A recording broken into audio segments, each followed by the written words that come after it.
তোমরা আমাকে অনেকে কমেন্ট করে বলেছো যে দাদা ইতিহাস কী করে পড়বো, ইতিহাস ভালো করে পড়তে পারি না। তাই আজকের ভিডিওটা তাদের জন্যই যারা ইতিহাসে একটু ভয় করে। তো ভিডিওটা স্কিপ না করে শুরু থেকে শেষ পর্যন্ত অবশ্যই দেখো তোমরা ইতিহাসের যে চ্যাপ্টারটা পড়বে সেই চ্যাপ্টারটার আগে কনসেপ্ট ক্লিয়ার করতে হবে। তাই সেই কনসেপ্ট ক্লিয়ার করার জন্য তোমরা হয়তো সহায়িকা না হলে অন্য কোনো জায়গা থেকে সাহায্য নিতে পারো। সেখান থেকে তোমরা সারসংক্ষেপটা আগে পড়ে নেবে, পড়ে নিয়ে তুমি কি কি বুঝলে সেটা একটা খাতায় লিখে রাখবে। দেখো এটা কিন্তু আমি আমার অভিজ্ঞতা থেকে বলছি, কারো হয়তো এটা পছন্দ হতেও পারে না হতেও পারে। তারপর তোমরা বই থেকে লাইন বাই লাইন পড়তে লাগবে এবং হাতে একটা কলম অথবা পেন্সিল নিয়ে নেবে এবং দেখবে যেই লাইনে যেই প্রশ্নটা হতে পারে সেই প্রশ্নের তলায় একটা করে দাগ দিয়ে রাখবে।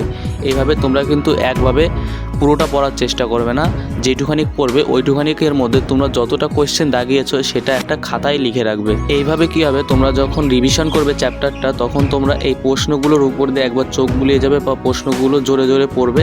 তাহলে দেখবে তোমাদের সব কনসেপ্ট ক্লিয়ার হয়ে গেছে, প্রশ্নগুলো সব মাথায় গেঁথে গেছে। আর এখান থেকে যা যা প্রশ্ন আসবে তার সব উত্তর তুমি দিতে পারবে। আর একটা ভালো কথা, আমি যার কাছে ইতিহাস পড়ি সেটার একটা ইউটিউব চ্যানেলের স্ক্রিনশট দিয়ে রাখছি। তো তোমরা এখন উপরে যে চ্যানেলটার স্ক্রিনশট দেখতে পাচ্ছ, আমি কিন্তু তার কাছে ইতিহাস পড়ি। তোমরাও চাইলে এটা পড়তে পারো, এটা কিন্তু একদম ফ্রি অফ কস্ট। তো আজকের ভিডিওটা এই পর্যন্তই। যদি ভালো লাগে তাহলে লাইক করতে পারো। আর সামনের দিন তোমাদের সাথে কথা হবে ভূগোল নিয়ে।